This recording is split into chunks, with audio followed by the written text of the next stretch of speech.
ni mwenu. Hawa wachumba, chukua simu zao uone wanayoongea mtu na mchumba wake. Waambie watoe picha zote walizopiga uone, ukashangaa wamepiga zingine wananyonyana ndimi, ni wachumba.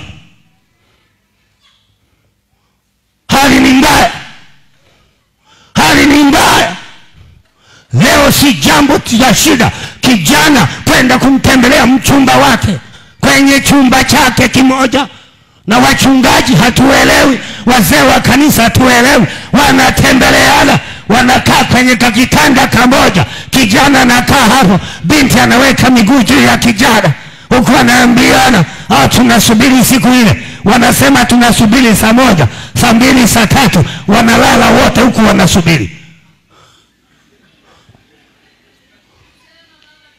Na ukitaka uelewe, waangalie siku ya kufunga ndoa. Wamezoeana kweli kweli. Yani wamezoeana utafikiri wako pamoja. Na binti yani anacheka anaangalia. Wewe mwanamke, mwanaume ambaye mwanamke ambaye ni bikira hajawahi kumuona mwanamume siku ya kuolewa, huwa anacheka. Analia. Analia. Amemjulia wapi mwanamume mpaka yani wanacheka nyenye nyenye? Amemjulia wapi? Ni kwa mara ya kwanza anakwenda kukaa na jitu ambalo hajawahi kuzaliwa nalo, hajawahi kukua nalo, halijui kifua chake kina manyoya au kina kuku, yani haelewi.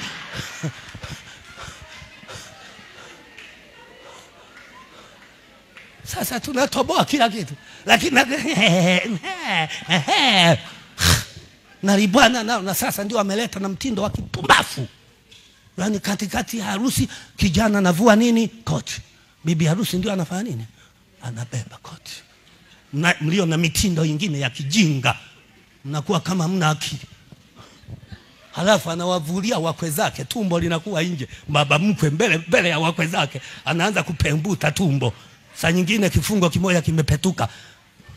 Hivi mnafanya vitu vingine mnaviazima wapi? Ujinga tu.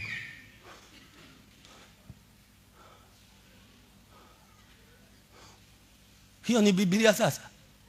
Mwanamwali aliyejitunza. Wewe unamwona Rebeka alipoambiwa ni Isaka alifanya nini? Alifunika utaji. Mwanaume sio kitu chepesi.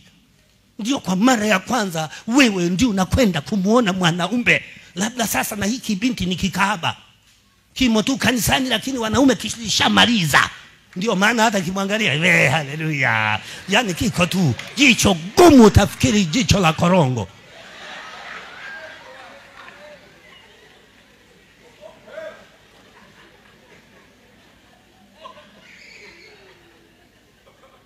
Paka wachungaji wanaishiwa nguvu. Unajua mengine tunavumilia, yani nakuta kimeshakuwa ni mpetu kupitiliza mpaka wachungaji yani kiko. Wewe msichana unamjua mwanaume alivyo wewe? Huelewi ni mapambano usiku huo.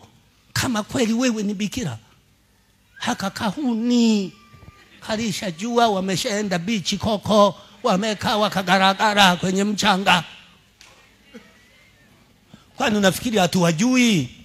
Wacheni ujinga, tunawajua njia zenu.